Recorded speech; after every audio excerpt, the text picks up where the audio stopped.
Continuando a nossa sequência de vídeos, essa é a terceira parte da nossa aula sobre a história dos sistemas operacionais.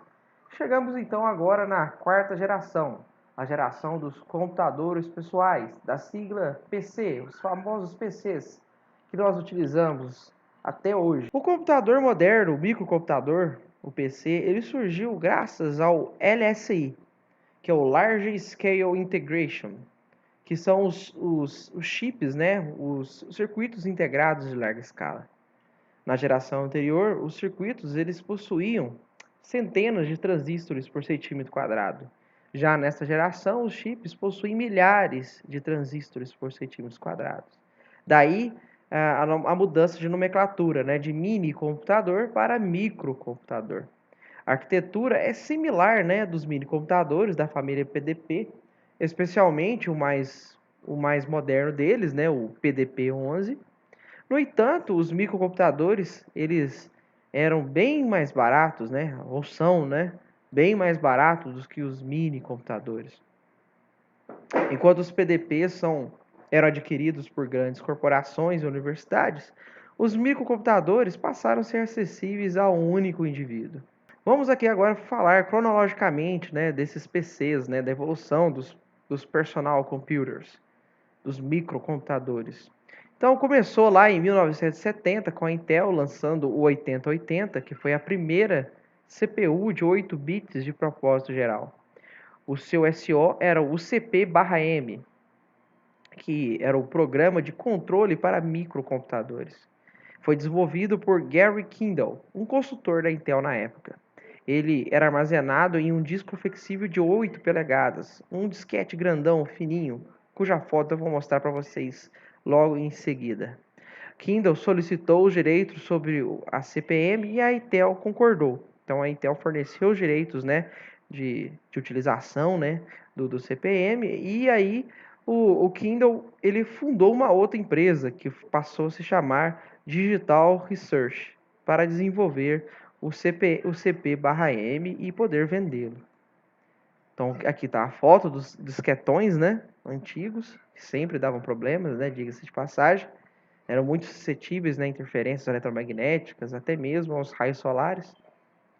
E então a Digital Research começou a reescrever o CP/M e ele passou a ser compatível com computadores da Intel, né, o 8080, Zilog Z80 e outros fabricantes de microcomputadores.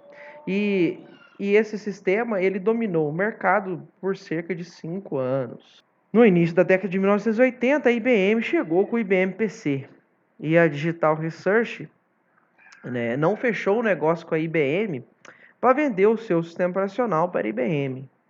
Sendo assim, né, a todos aqueles que assistiram o filme Piratas do Vale do Silício, viram que o Bill Gates, nessa mesma época, foi lá, adquiriu o sistema DOS, né, da Seattle Computers, né, e vendeu o DOS para a IBM, né, sem nem mesmo ainda tê-lo comprado. E como vocês puderam ver no filme, daqui que surgiu, que iniciou a fortuna, né, do Bill Gates e da Microsoft. Então, o Gates, né, para não falar que não fez nada para quem desenvolveu o sistema, contratou, né, o desenvolvedor desse sistema, que era chamado Tim Peterson, né, para fazer parte da Microsoft, né, para ser um empregado da Microsoft. O sistema foi revisado e renomeado para MS-DOS, Microsoft Disk Operation System. O MS-DOS foi amplamente utilizado nos anos seguintes pelo IBM PC-AT, com o CPU 80286, 80386 e 80486. As versões posteriores do MS-DOS foram melhoradas, né? E elas passaram a utilizar vários recursos que foram, né, baseados nos recursos disponíveis no Unix, né? No mundo da computação, como vocês puderam ver no filme, né, do Piratas do Vale do Silício, muitas coisas são roubadas mesmo, né? A pirataria, no começo e até hoje, ela é muito utilizada, né? Os chamados piratas de computadores, inclusive, lá no filme mostra que a bandeira da Apple, por algum tempo, né, era uma bandeira pirata, né? Então, o MS-DOS, ele avançou, né, com vários aspectos copiados do Unix. E logo após, né, tanto a Microsoft quanto a Apple, né, foram lá e utilizaram uma interface gráfica que de início foi desenvolvida em 1960 por Doug, né, em inglês Doug Engelbart, do Instituto de Pesquisa de Stanford. Essa interface gráfica ela foi otimizada pela Xerox e a Xerox foi persuadida por Steve Jobs a passar a tecnologia para a Apple.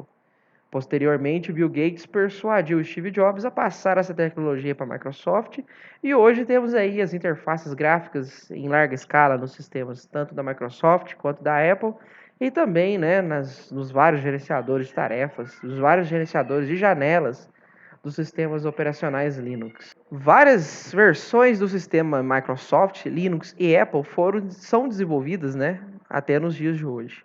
E o que tem em comum, né, nos vários computadores é a arquitetura utilizada pela sua CPU. Atualmente, o conjunto de instruções que utilizamos, que vem desde essa época, né, da época dos primeiros PCs, são as instruções 8086, de 32 bits ou de 64 bits, hoje nomeadas como x8632 ou x8664. Essa família de instruções, elas são desenvolvidas hoje por duas grandes fabricantes, que é a AMD e a Intel, e elas, né, sendo assim um padrão hoje comercial, são então também um padrão utilizado pelos principais sistemas operacionais, né, que é a Microsoft, o Windows, o Linux e o Apple, né, o Mac da Apple. Finalmente chegamos à quinta geração de computadores, que são os computadores móveis, né? Aqui a gente pode considerar o notebook como um computador móvel, mas principalmente os smartphones, que hoje, né, tomam conta aí, está na mão de mais de 90% da população mundial. Então, o primeiro telefone móvel, né, ele apareceu em 1946, pesava 40 quilos, praticamente impossível de carregar, né? Ele existia nos carros antigos, era muito comum propaganda de carros antigos com esses telefones. Depois surgiu o primeiro telefone verdadeiramente móvel, criado na década de 1970, né, o famoso tijolo.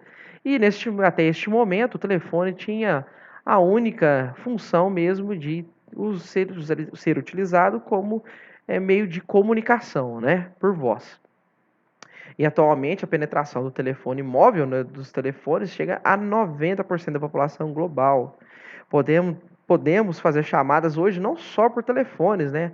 Hoje existem outros tipos de equipamentos portáteis, como relógios de pulsos e óculos, que também podem ser utilizados para fazer ligações. E essa sigla Smart, hoje ela está sendo utilizada para especificar qualquer dispositivo que faz algo mais além do seu propósito específico. Como, por exemplo, as TVs, né?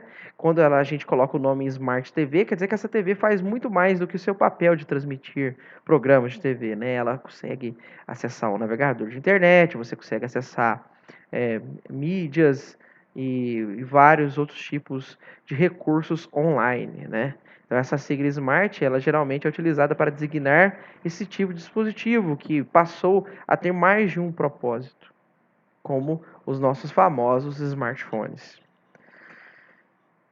Por curiosidade, né, os smartphones, eles foram inventados em meados de 1990, né, quando a Nokia lançou o seu modelo N9000, que era uma combinação de um PDA, né, com um telefone.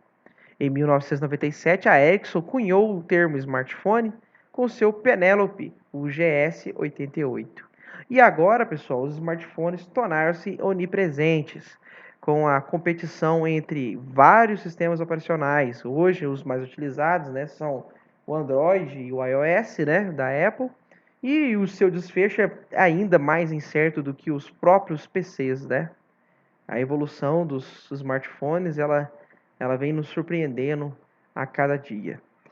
Então, pessoal, finalizamos aqui o nosso breve histórico, né, da evolução dos computadores e da evolução dos sistemas operacionais. Nas próximas videoaulas, nós vamos tratar das características mais específicas dos sistemas operacionais e também faremos uma breve revisão aí do hardware do computador, né, que é muito importante para nós entendermos a importância desses sistemas. Peço a vocês que após esse vídeo participe do fórum disponível no sistema acadêmico ou se não, postem aqui nos comentários do vídeo para que eu possa atribuir a presença nas aulas dessa semana para vocês. Além disso, estarei disponível no nosso horário de atendimento para que vocês possam tirar dúvidas, caso seja necessário, em tempo real. Então, pessoal, é isso. Conto com todos vocês na próxima videoaula. Muito obrigado por ver esse vídeo até o final e tchau!